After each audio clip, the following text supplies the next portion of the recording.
If you were on a call with the legacy court reporting firms, their understanding or response would be, oh, it's maybe 10 years out, there's going to be a big shift in kind of how this looks. We don't think that at all. We think the technology is robust. It does a better job, and we're proving it out.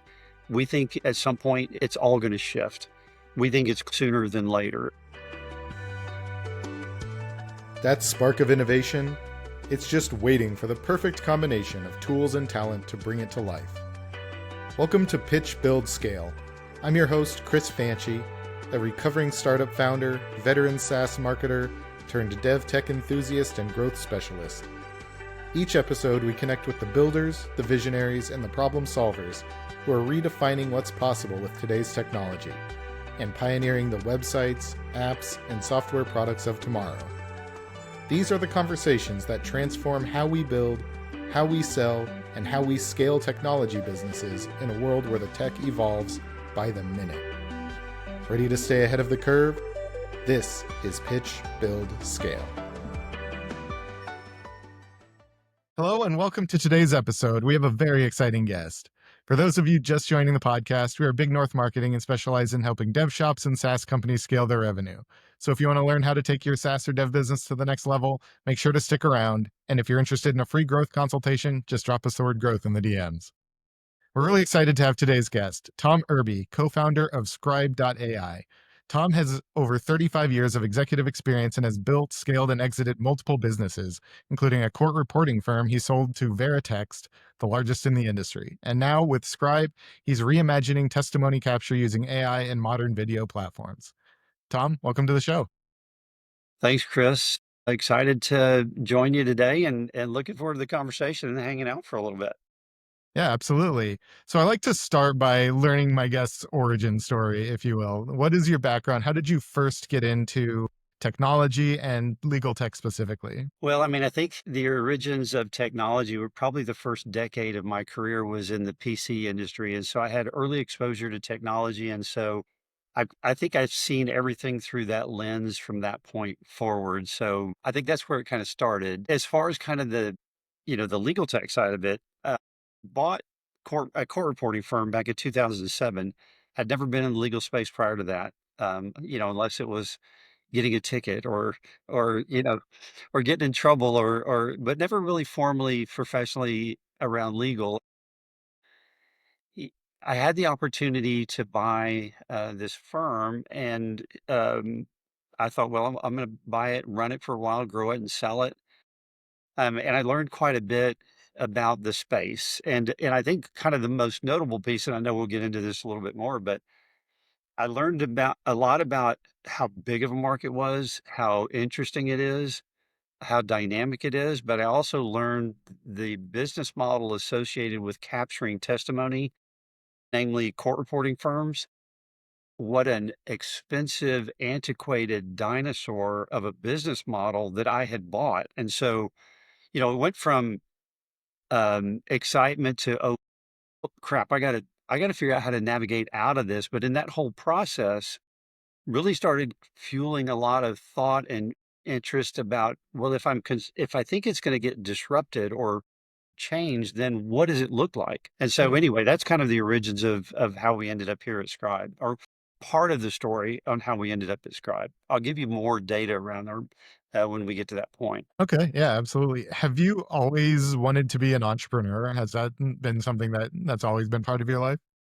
Yeah, that's a great question, I actually was thinking about that in the last day or two. And as a kid growing up, like a lot of kids, you look up to your dad and you look up to your grandfather, and in both cases, they were very much small business operators, entrepreneurs. And so at my earliest ages, that's what I visualized. And so I think I've always kind of had that in my mind as where I wanted to go.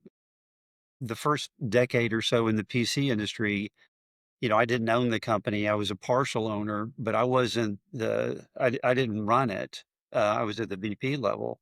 I think an entrepreneurial mindset is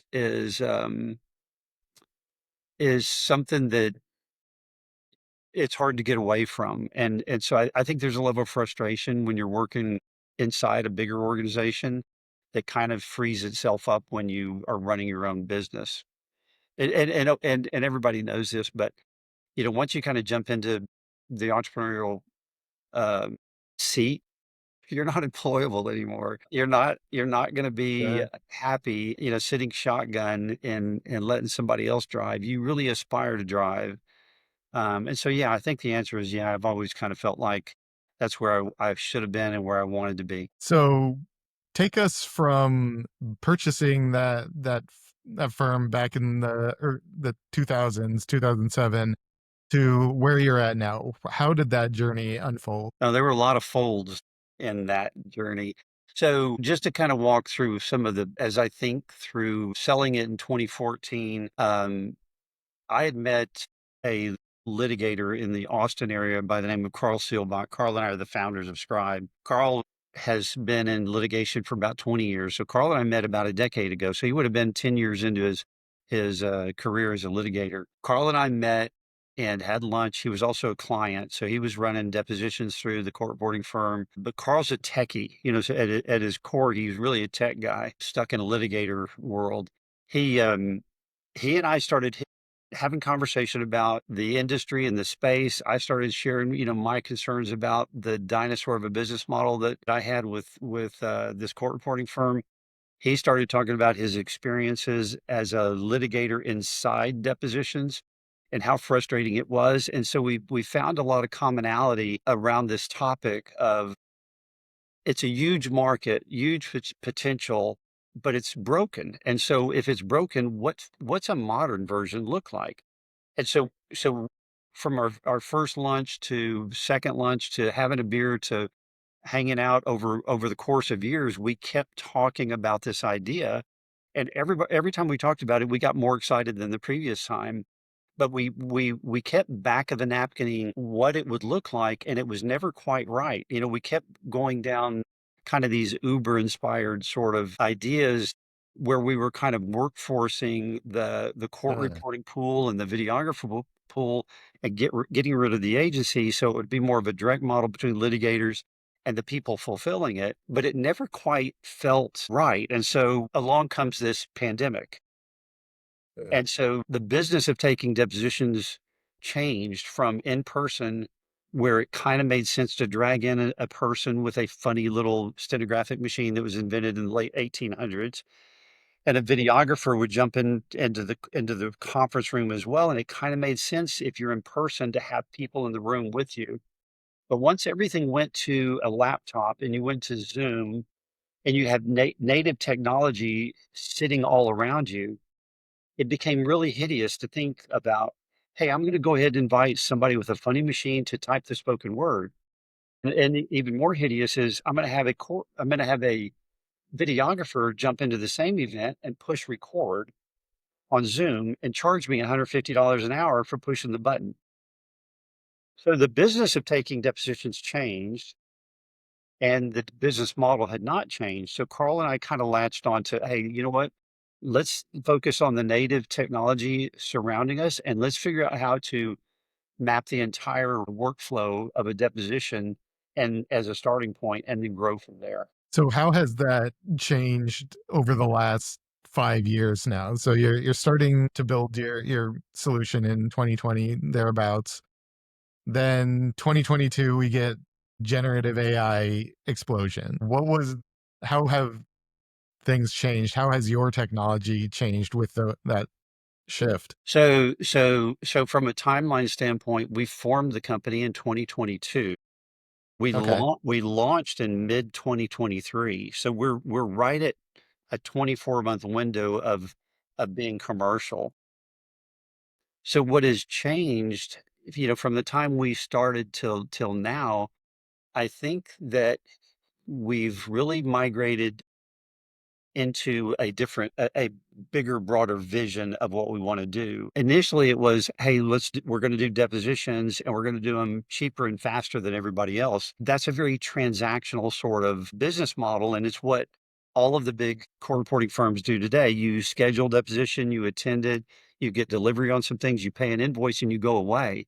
You don't really use them or their platform much beyond that.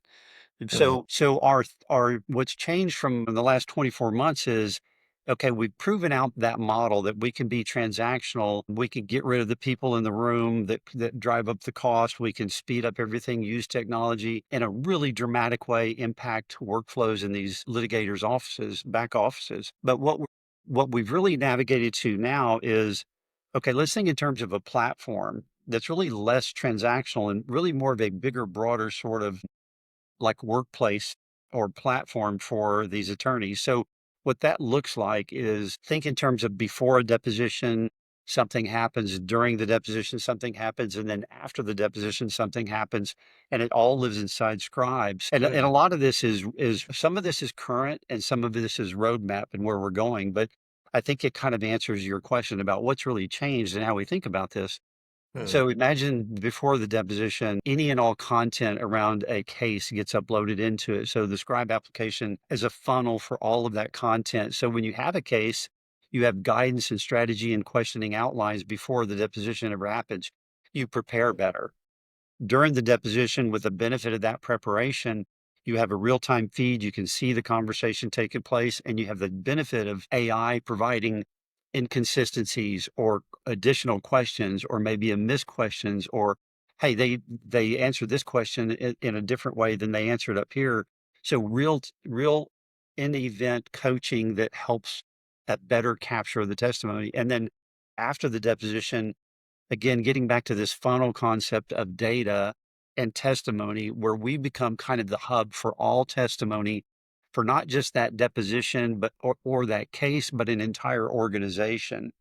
So moving to more of a testimony intelligence platform is really kind of what's changed from when we decided, hey, let's go for this compared to where we are now. That's what we're building to currently. Is the real time aspect of it, is that available now? It is. It is. We've just launched that in the last 30 days or so. It's been met with great excitement. The insights piece of it that I mentioned is still in development.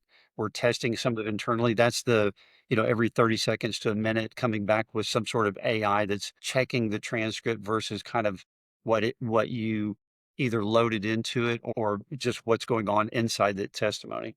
Okay. What are the legal or regulatory barriers that go into making this kind of thing? Why couldn't someone just use a Otter or Fireflies or one of these other AI video recorders or Yeah. transcribers? Yeah. So Chris, that's kind of the key issue or challenge that is in this space we're in.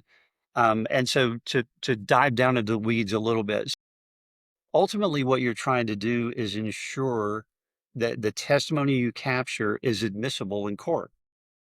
The last thing you want to do is have testimony that gets thrown out in court. I mean, that's a bad scenario.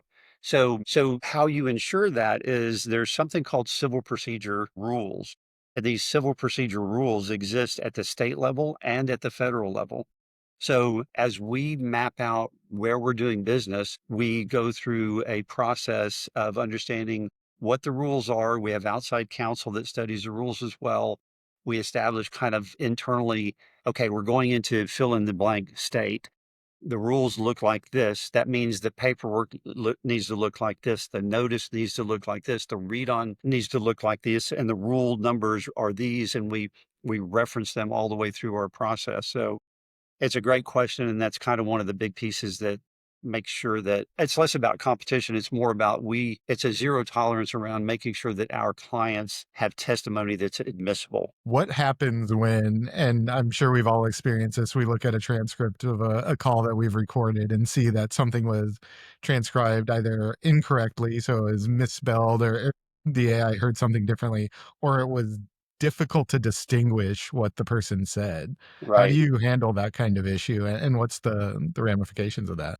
I'll hold off on the ramifications. Let me walk through the kind of the process of how this works. So let's assume this is a deposition, and so in the background, all the audio video is being captured electronically. The video is the video, and that's kind of what we certify in our business model. The video is the official record. Once the event is over, we push that audio out to an ASR, automated speech recognition, and we produce a rough transcript. So you have the video that's the official record, and then you have a rough transcript that's like in the 94 to 95% accuracy range. And you get that within a short amount of time. Could be upwards of an hour. It depends how long the deposition is. And the idea is let's get them a rough that they can work with immediately after the deposition. You can search for important points. You can create video clips. You can use AI to create summaries, really velocity to the workflow. Then what we do is we take that ASR transcript and the video and we push it into a human proofreading service. And that human proofreading service takes 5 to 7 days. They go through all of it and it pushes it up to the 99.6% range. It's as close to perfect as it can be. And then the last thing we do is we send out what's called an errata sheet. And that gives the witness the ability to review the entire transcript for inaccuracies. Hmm. And so that gets pushed out to the witness, that comes back and it becomes part of the file around that. So you have the video that's the official record. You have the human proofread transcript that's like in the 99% range, accuracy range, and then the errata sheet attached to it. And then all of that becomes kind of that deposition's work product. But the Gotcha. ramifications, Yeah. the ramifications are could be enormous. It depends on the sentence, the word, kind of the witness. The frequency of that becoming an issue is probably pretty small, but when it is an issue, it can be a big thing. I will point out, and again, I don't want to sound like I'm against court reporters because I'm not against court reporters. They do a wonderful job, but court reporters to pass their licensing test is like a 95% range. Hmm. Even the best people on the planet at old school court reporting make mistakes. And it's kind of it really goes back to the genesis of starting Scribe is we're surrounded by technology that's getting better and better all the time. It's silly not to use what's available for us, and in every aspect of our lives, we do it now anyway. You know what I mean? Hmm.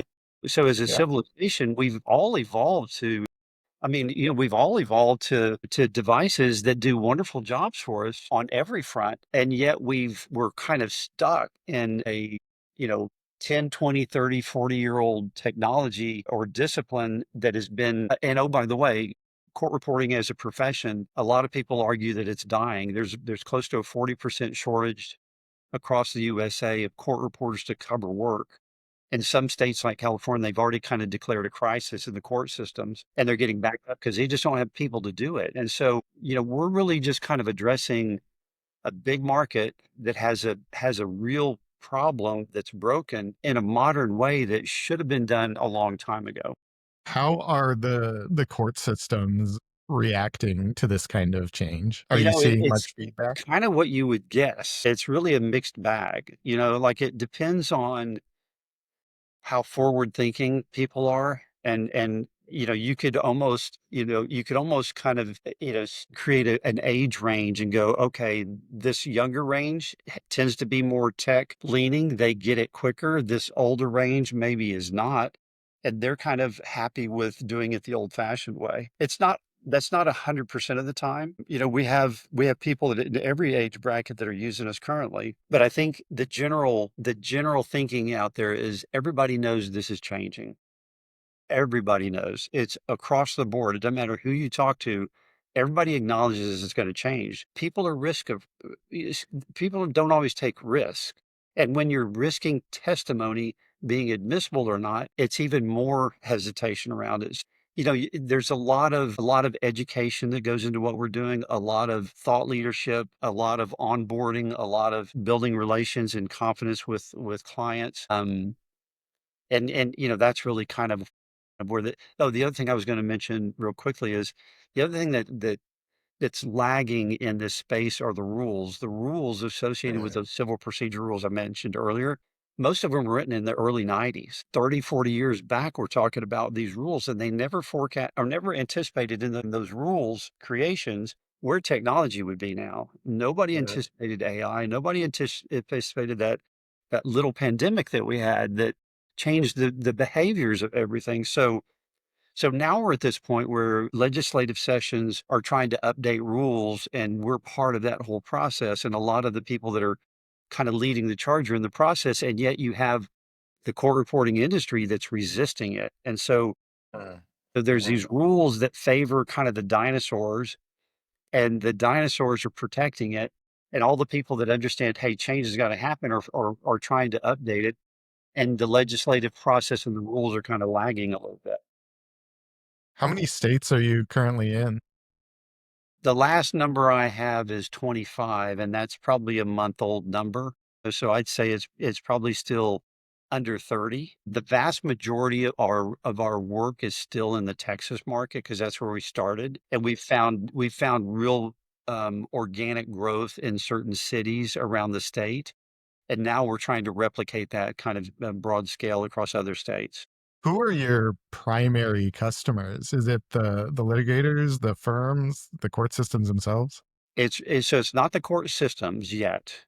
It's really litigators, and it's the individual attorneys, so it kinda depends on the size of the firm. What we typically target are personal injury attorneys, and we target the plaintiff side, and there's a rationale around that is personal injury is the biggest bucket of litigation. There's more cases.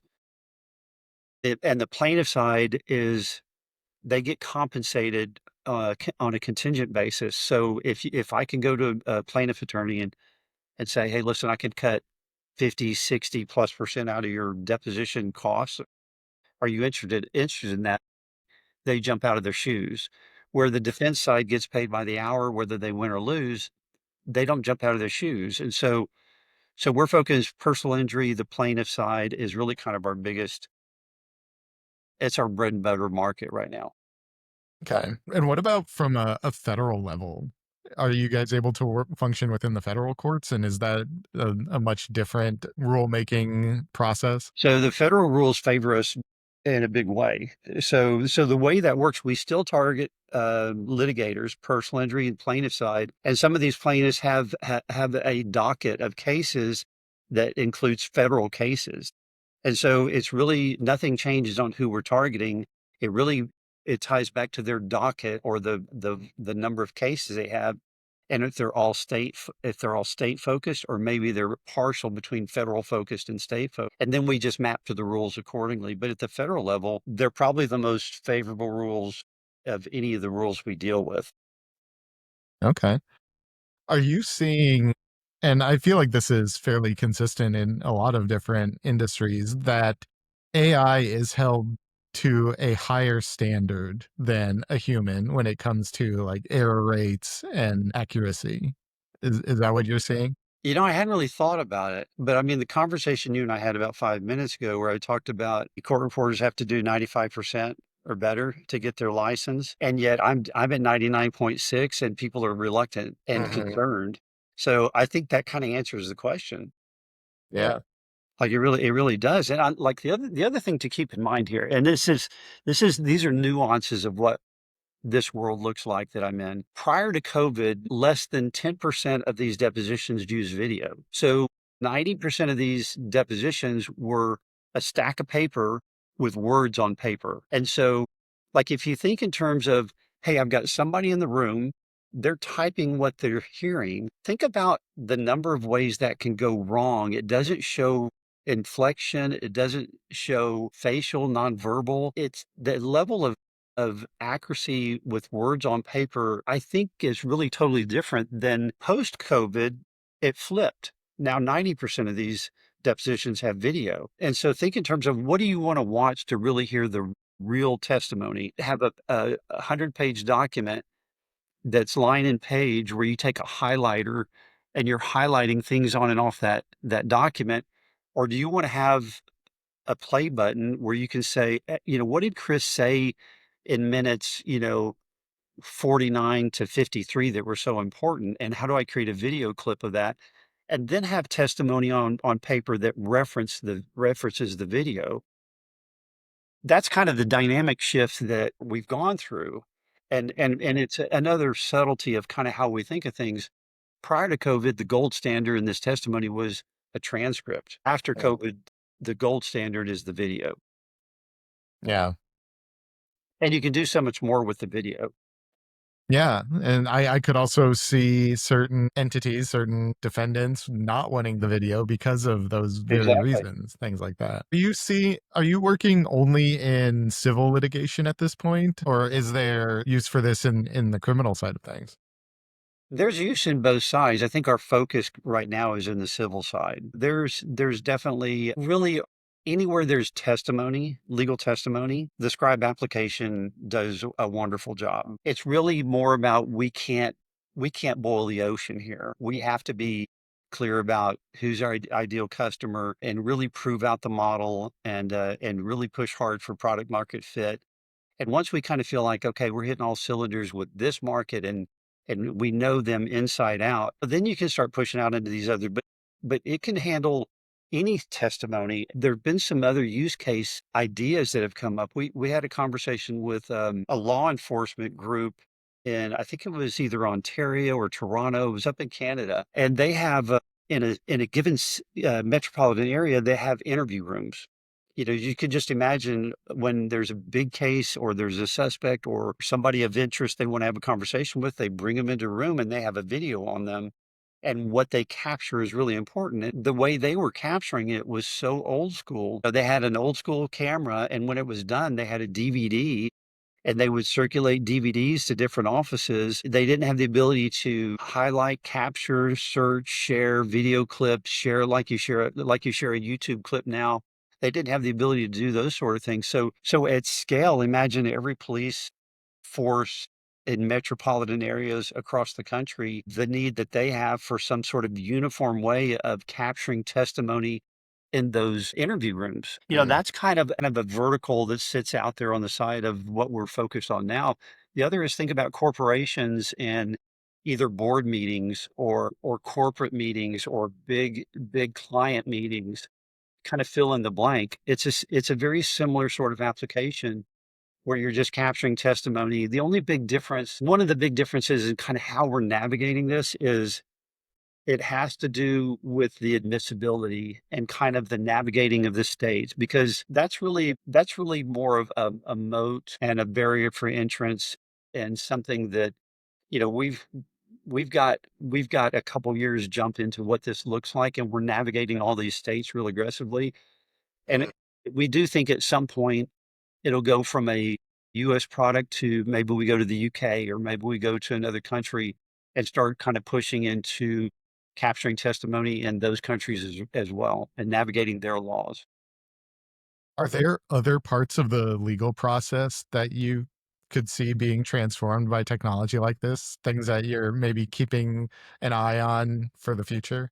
Well, it's all going on. I mean, you could see where any and all content related to cases, so whether it's e-discovery or record retrieval, the whole subpoena, sending subpoenas or serving, all technology in the legal tech space in particular, you're seeing it come. There's a broad transformation going on, and at its core, it's not just tech, it's really kind of the AI pieces of it that are really making it a super interesting place. And so, yeah, I think if you fast forwarded, 3 to 5 years, the landscape of what it looks like now is almost gonna be unrecognizable. It's gonna be so different. Now, if you were on a call with the legacy court reporting firms, their understanding or response would be, "Oh, it's maybe 10 years out, there's gonna be a big shift in kinda how this looks." We don't think that at all. We think the technology is robust, it does a better job, and we're proving it out. We think it's just gonna be at some point, it's all gonna shift. We think it's sooner than later, and so, our competitors, they think it's a longer term play. And I think the underlying current of court reporters aging out, there being a bigger shortage, full modernization, which is going to happen, which will change all these states will all of a sudden recognize that, hey, there is AI, there is technology, court reporters are going away. Remote is a real thing that's not going away. People are going to use Zoom. All those things are happening kind of really dynamically. So I think it's going to happen pretty quickly. Do you have concerns, and how do you address the concerns out there around AI seemingly replacing human jobs, human things that humans do?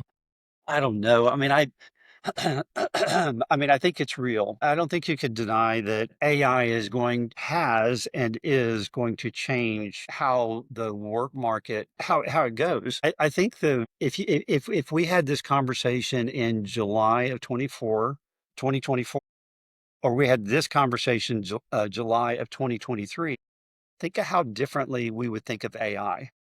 Like, go back 2 years, there's so much uncertainty on how it was gonna work, who is gonna use it, could I personally use it? And then go 12 months forward to 2024. Oh, it's not so scary. There are a lot of positive ways to use this, and now go to 2025, it's like, it's embedded in everything I do. And so, Yeah.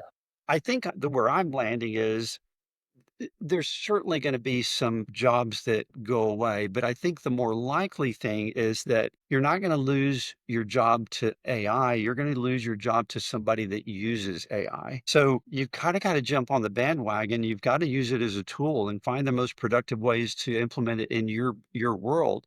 Like in your business, Chris, I would think that it's got to be one of the more, yeah, I mean, think about, I mean, content, the way Mm. people write and what they write and what it looks like. How do you make sure it doesn't sound too chat GPT-ish? How do you make it Hmm. authentic? Learning how to prompt better and learning how to use it as a tool that it has the benefit, and making sure you have a license so that all of your information is held to you and you train your model to where it becomes your tool. Those are the things that we're doing inside Scribe, and trying to put it at scale for testimony so that the whole workflow works better. So I don't know if I answered your question. It was just kind of some out loud thinking about what this looks like. I think it's super exciting. Like, I think it's in my 40-year career, it's easily the most exciting technology that I've seen. Yeah, and there's no right or wrong answer. I don't think anyone really knows where we're going, and I don't think we know how quickly it's going to happen. I think it's been speeding up, like you mentioned. 2 years ago, we would have looked at things much differently than we do today, and I think a year from now, it's going to be much further along than maybe we think if we Yeah. were to project today, Yeah. right? So I I think think, yeah, it's just something that everyone must have on their mind to some degree. Yeah, it's a challenge. And we've never seen any adoption like this of technology. You've seen probably the same things I've seen, where they go back and they talk about, I forget the different technologies, and it takes us so long to do this and so long for this to get there. And then here comes AI, and it's like it's the fastest adoption of a technology that we've ever seen in the history, man. And it's almost completely ubiquitous, right? Like I'm on this podcast, I've spoken to people working on software for every different industry you can imagine, basically. And some of them say we're building something for people that are using spreadsheets. And that was a recent addition, right? We were Yeah, doing it by hand before within the last 10 years, but now they can bring everything together with some form of software yeah, because AI makes it so fast to develop products that can touch all these different areas of a business and modernize it yeah, seemingly overnight. yeah, yeah. No, it's a fascinating time, and I mean, I think it's my general. Um, I don't know if philosophy is the right word, but I'll just use my general philosophy is just embrace it and use it for the best thing you can use it for, because it's the genie's out of the bottle, right? It's not going away. We're not going to back up the bus here and go, oh, you know what? Let's not use AI. AI is here and it's going to stay, and it's only going to get more and more powerful. So it's if you have kind of a growth mentality and you aspire to chase passion or do what you do for a living, use it. See how you can implement it and make things even more interesting, kind of in your own space, whether it's on the career side of the. I mean, I've got a 90-year-old mom and an 80-year-old stepfather, and my 90-year-old mom has a lot of health issues, and my stepfather has more and more health issues. I showed him ChatGPT about 3 months ago. Every time I go to his house now, he has a new question he asked, and man, he prints out everything. Like, he's got a, it's like, you don't have to print the internet, that commercial. Like, you don't have to print the Yeah. internet. But every time I go over there, he's like, hey, I know I'm having short-term memory problems. And so I just asked ChatGPT, I'm 80 years old. This is what's going on with me. I have short-term memory problems. What are the best things I can do? And he has like a 2-page prescriptive sort of path. And he feels like this is the best thing ever printed on a piece of paper that he can highlight and start chasing. I mean, that's a pretty powerful thing for an 80-year-old to be jumping around in ChatGPT. No, that's incredible. Yeah, it really is quite an incredible time we're living in. Yeah. Absolutely. Well, thank you so much for coming on the show. I'll let you out of here with one last question. Going back to your business, hypothetically, if you had a magic wand and you could fix one thing or change one thing in the business right now to get you to where you want to be in the future, what would that one thing be? The old magic wand question. I mean, I think that it's a great question, and I'm hesitating because I'm trying to figure out what exactly it would be. I think the magic wand for us really is around it's really around adoption and friction and education of kind of what we're doing and how we're doing it. What we're doing is different than what the whole market is doing. It's a very different approach. So I think leaning into thought leadership and education on the front of this a little more aggressively than we probably did. We're leaning into it really hard now. But I think initially we thought, hey, we see the path here. Surely everybody else sees the path. It was a little presumptive, and it's really in the bell curve. Early adopters is a small little group, and so we're talking to a lot of people. Only a subset of those people fit into that early adopter, and so I think education, webinars, podcasts, blogs, more one-on-one sort of onboarding from an entrepreneur standpoint, like on the front end of this, I think would have been really impactful. I could probably sit here, if you ask me that question, 3 more times, I could probably give you 3 more answers. But that kind of is, yeah, I think is really a big thing for us. Oh, awesome. Well, Tom, thank you so much for sharing that. And thank you for this conversation. This has been great. For folks that want to learn more about Scribe and follow your work, where can they find you? Well, the jump on the website. It's www.scribe.ai, and Scribe is SKRIBE.ai. Jump on there. It'll give you a lot more information. Follow us on LinkedIn. We're really active on LinkedIn as well, different posts, educating, just like I was talking about, and really kind of doing all the fun things there. And then, I'd love to hear directly from anybody out there. My email address is tom@scribe.ai. So any of those paths would be great. Fantastic. Thank you to everyone for listening. Be sure you subscribe, leave us a review, and as always, keep pitching, keep building, and keep scaling.